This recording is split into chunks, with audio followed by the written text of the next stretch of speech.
One of the most important things to understand about Australian property markets is that we don't have one Australian property market. We have many different markets, literally thousands in fact. One of the problems is that media tends to generalise and talk about what's happening with the Australian property market. And because media generally is obsessed with Sydney, the fact that Sydney is no longer booming, in fact there's evidence of prices declining, that's extrapolated to the whole nation, so we're seeing headlines about Australian property prices falling, but of course that's not the case.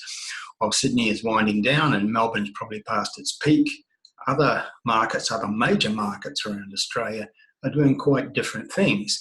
And one of the places where something quite different is happening is in Queensland, generally, both Brisbane and southeast Queensland on the one hand and also regional Queensland on the other. So in regional Queensland, for example, we're actually seeing recovery, and we're starting to see markets starting to rise as some of those major cities in the south are falling.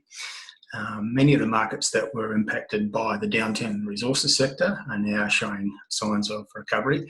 All those places that where their resources links were still thriving, but they suffered because of the growing use of fly-in, fly-out workers and temporary workers camps, which means demand for local accommodation wasn't as strong as developers were expecting when they built lots of new dwellings in those places like Gladstone and Mackay, for example.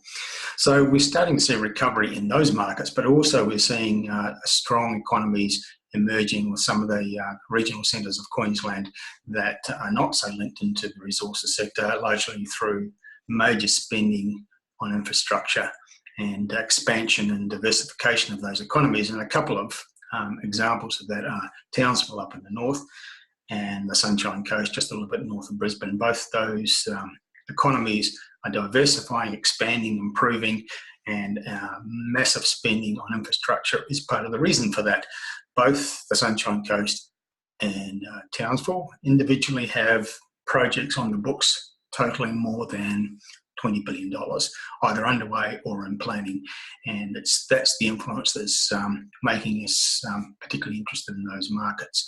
Townsville is one of those places where if you look at the current real estate statistics, you wouldn't be so interested in that market, but we're always looking to the future. And we can see that what's coming up for Townsville is quite massive, and that market is going to grow. And right now pricing is attractive because prices have fallen for the last 3 years. Sunshine Coast is more advanced with its economic cycle, and we're already seeing good price growth in that market with more to come as the evolution of that economy continues. So those are a couple of examples of places that we highlight in the new edition of Top 5 Regional Queensland Hotspots. There are also places now worthy of strong consideration in the Brisbane market in our Top 5 Brisbane Hotspots report. Particularly those more affordable areas such as Ipswich City down in the southwest, some major economic news boding well for the future of that market, which is probably the most affordable market in the greater Brisbane area, and also good things happening up in the far north in the Moreton Bay local government area, where there's also a high level of affordability, good infrastructure and proximity to major jobs nodes. So those are the things that we're highlighting and why we're increasingly optimistic about property markets in Queensland, underpinned by improvements in the state economy, which is the thing that's been lacking over the last few years. But population growth numbers are starting to favour Queensland again, and it's also the states that's creating more new jobs than any other state or territory in Australia. So well worth considering,